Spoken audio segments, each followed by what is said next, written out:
Hi there, I'm Dean Heskin, and thank you for tuning in to our most recent episode of our podcast, The Secret War on Cash. I have with me this morning a frequent co-host, Chris Agelastos. Good morning, Chris. How are you today? Good morning. Doing well, thank you. Well, Chris, we are already a month under our belt in the year 2024. Flew by. I mean, it feels like it was just Christmas and New Year's. It's actually odd. It feels like it was just yesterday, but by the same token, it seems like it was forever ago as well, because just things seem to move so quickly. And, you know, there hasn't been a lot of earth-shattering news per se, which I think can be expected as we move further into this year, which is an election year. It's, pretty typical that current administrations are going to try to do what they can to keep the boat from rocking too much before an election. In addition to the fact, it just kind of feels like we've been at somewhat of an economic impasse for the last several months. As things are developing and continuing to develop, but not really moving one direction, up or down, positive or negative, too much one way or the other. Banking is changing. BRICS, which we've been talking about, that's been developing. Real estate seems like it's on the brink of a massive reversal, but nothing yet has happened per se. And corporations are teetering with massive shifts in structure as they prepare to, adapt to the new future economy, we'll call it. Now, in that vein, Chris, UPS has just announced they're going to be cutting 12,000 jobs this year. UPS, those people who deliver our packages. Yep. That's 12,000 families who can expect, I'm sure, a pretty big adjustment for their families in this next or upcoming year. And it just seems to be more of the same collateral damage that seems to exist at every change or shift in today's economy. Now, in this article, when I first read it, it referenced that it happened as a result of what I thought was missed earnings of a penny a share. And as I reread it, it looks like they actually beat their earnings projections by 1 penny a share. But with that said, that seems like a plus or minus. Let's say I read it right the first time, or I read it wrong the first time, read it right the second time, read it wrong the second time. Bottom line is that seems like a lot of destruction, meaning 12,000 jobs being lost for a very, very tiny move. And I guess what I would ask you, Chris, is do you think this is the new normal in the years to come? Well, yes. And not only that, really, I mean, I think it's kind of been the normal, and maybe not everybody realizes, but I think, more and more people are aware of the fact that these large corporations, they're all about what's best for the shareholders. And that doesn't necessarily mean the employees. And you're right. And in this case, even, hitting their target or making a little bit more, they're still going to trim all of these jobs. And what does that do? I mean, they're eliminating expenses so that they can make more money for the shareholders, not necessarily those 12,000 people that they're letting go. And part of this is because there has been a slowdown in just general consumption, especially here in the U.S. So they shipped about 7% less packages this year versus the previous year. So that's a pretty good chunk of business that didn't come their way last year. They were still able to, hit their earnings targets. And again, why? Because they're trimming expenses, So some people could say, well, they're trimming the fat, I suppose, and being more efficient, which, I guess could be argued. But try explaining that to those 12,000 people who already are experiencing tighter household budgets. We've talked a lot about inflation. People need more money to live, and part of that is why they've had to renegotiate their labor contracts with the unions. So there's no quick fix for this. I think it's going to continue, and big business is about taking care of big business, and they're not going to worry so much about the little guy. Yeah, and 12,000 jobs, what would that average out? I mean, if you took 50 states, It's over 200 jobs per state on average.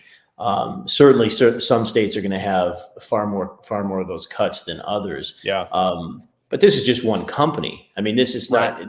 not a unique situation. We've seen more and more of this, and yes, there is some fat that needs to be trimmed. But by the same token, there is just been this paradigm shift where you now have companies that are becoming less people centric, more Hmm. profit centric, and you get into AI and all these other things that are having an effect on that. It's literally becoming the new norm, we'll call it. And Right. this recent move by UPS, it reflects the recent job data report that was released recently by ADP. And to say job gains are slowing may just prove to be one of the biggest understatements of 2024, based on the reports that are starting to roll in. ADP is reporting that job gains are slowing, and I can't help to think that comes as no surprise to any of us.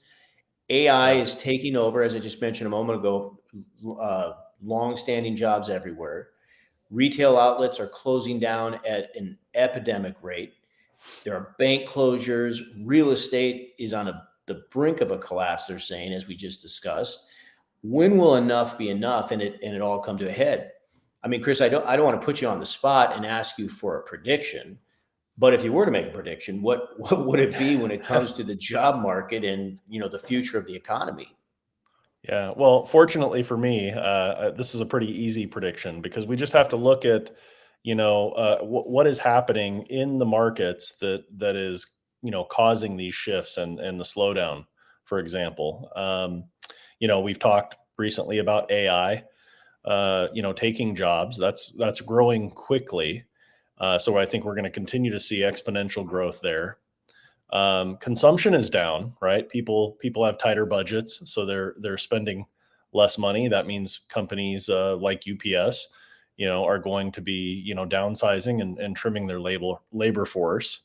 That causes that lower consumption causes manufacturing to be down, right? So less people needed in the plants making things, the few things that we do still make here in our country. And then add to that, interest rates are high, so people are going to be faced with even more tightening of their budgets. More of their paycheck has to go to pay down their debt, which people aren't making enough money, so a lot of them are being forced to live off of debt on credit cards and whatnot. You add to that, now companies are starting to force employees to come back to the office. There's been a big push for this year, and a lot of companies are starting to talk about it for 2024. Going into the new year here, that they're going to be requiring employees to spend more time or even move full time back into the office. So another blow to those people because they're going to have higher fuel costs, transportation costs. Some families, I know several families that have been able to kind of trim down. Most households with two working adults these days need a couple of vehicles. I know a lot of people that have trimmed down to one vehicle, or even if they have two, one's hardly being used. And if you think about that, for the average family, that's several $100s, maybe even more per month, that is going to come out of their budget. So with all of this Right. tightening and people struggling, I mean, I think it's pretty safe to say this is going to be a difficult year. I don't want to be doom and gloom, like we're not going to survive it. I think we will, but I think there's going to be a lot of pain for the average person in their workload, their stress, and certainly their budgets. Yeah, and as that graph that's on the screen for those of you who are viewing this, that looks horrible. I mean, that's so Yeah, horrible. Like it's just right. the decrease, and you mentioned consumption feeding into this, and that's a problem. Is just looking at the 12,000 jobs that we talked about a moment ago from UPS. Hmm. It's sad, it's horrible that these families, these people are losing these jobs. But if you Yeah. if you take the consumption aspect of that as well, you had people, even if you were talking an average income of $50,000 per year for those 12,000 jobs, you start doing the math on that, how much less consumption that is going to make its way into other industries and to other companies who you have that many fewer people that are buying goods and services, et cetera. So that's going to just create, again, that further ripple effect of even more lost jobs. And so, it Right. becomes, that's where I agree with what you're saying. I mean, it's the prediction that you're making is a kind of a pretty easy one to make, given, what's Common taking sense. place out there. Common sense indeed. Yeah. Well, Chris, thank you. It's been great talking to you. And, this employment situation, I think, is only just begun to take its toll here in the year 2024. We will continue to watch it and cover it here on our podcast.